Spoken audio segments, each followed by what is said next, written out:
warahmatullahi wabarakatuh. Bismillah, alhamdulillah, wassalatu wassalamu ala rasulillah sayyidina Muhammad bin Abdillah wa ala alihi washabihi wa mawala ma ba'du. Lanjut kisah yang kelima. Setelah beberapa kisah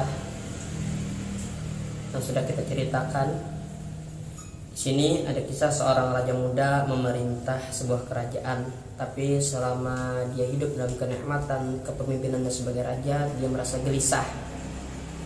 Sampai-sampai kadang merasa nikmat dalam kepemimpinannya, nikmat yang memfasilitasinya di dalam kerajaannya tersebut. Maka raja tadi bertanya kepada teman-teman sekedudukannya, menurut Abu Hanikam, orang-orang yang kayak aku nih, orang yang nyaman kah atau yang orang yang selalu dalam kesedihan? Tapi jawaban kekawanannya, teman-temannya berbeda. Jadi kawannya tetaplah istiqomah dalam gawianmu. Jadi raja ini, nah apa supaya aku ini tetap kuat menjalani kehidupanku seperti ini, raja. Jadi buah-buahan kekawanannya tadi menjawab jawabannya begini: ulama yang bisa membuatmu tegak. Mendekatlah kepada ulama. Berarti umara itu harus mendekati ulama sebagai penasehat maupun tukar pikiran.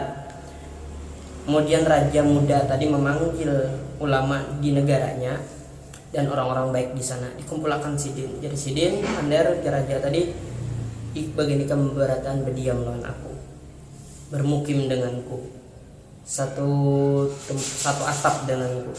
Apa kalian lihat dariku suatu ketaatan?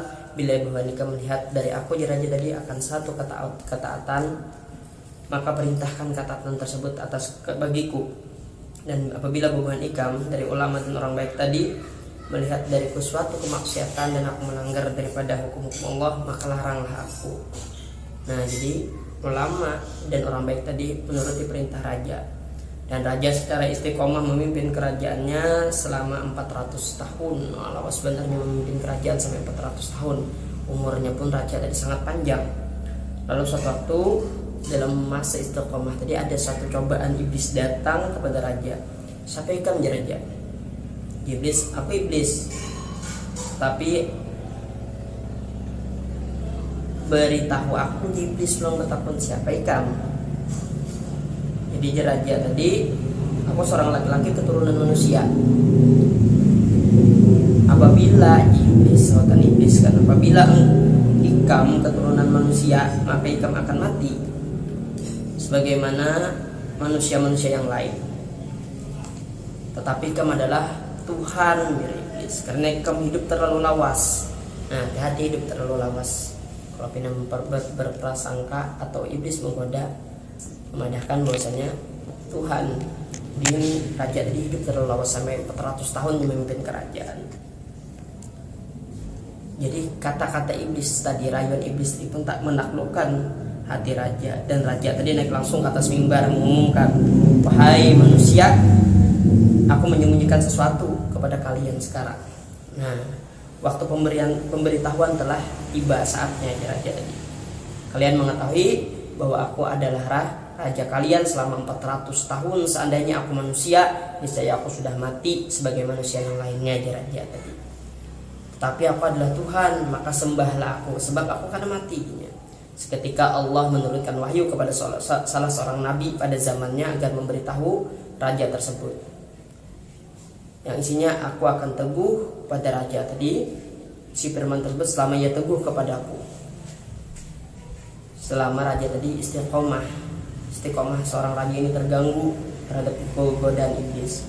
Ketika ia berpaling melakukan maksiat kepadaku, maka demi keagungan dan kebesaranku, ya Allah Ta'ala di dalam wahyu sidin tadi, maka aku kuasakan Bakhtansar. Nah, ini Bakhtansar ini seorang menaklukkan seorang raja tersebut. Beberapa waktu kemudian Bakhtansar mengalahkan raja tersebut ia dipenggal kepalanya lubah tansar, meratakan gudangnya yang menyimpan 70 perahu emas. Nah jadi gudangnya dia menyimpan 70 perahu emas, apalagi kerajaannya, apalagi ke kerajaannya apa besarnya kita dapat membayangkan. Jadi cerita ini yang dapat kita ambil hikmahnya adalah memperkuat istiqomah dan jangan mudah tertipu oleh iblis ketika kita mampu melakukan suatu amaliyah baik yang dapat kita istiqomahkan. Arti istiqomah itu dapat terus menerus dari awal dia mendapat suatu pekerjaan baik tadi, dia lakukan, dia amalkan sampai dia meninggal dunia. Nah di situ iblis tidak akan membiarkan seorang manusia dalam jalan yang lurus, tetapi iblis menghendaki manusia dalam kesesatan dan mati tidak dengan membawa iman. Itulah iblis yang termaktub di dalam Al-Quran. Banyak kalimat tersebut berbunyi adu mubin, musuh yang nyata. Wallahu a'lam bishawab. Mudah-mudahan ini bermanfaat bagi ulun bagi pian berataan. Mudah-mudahan kita dalam selalu ketaatan ati Allah wa ati Rasul wa ulil umri wa ulil amri minkum. Lah mudah-mudahan kita kawat taat berataan, amin amin ya rabbal alamin. Entah halal minta ridho dunia akhirat. Wassalamualaikum warahmatullahi wabarakatuh. Wallahu a'lam.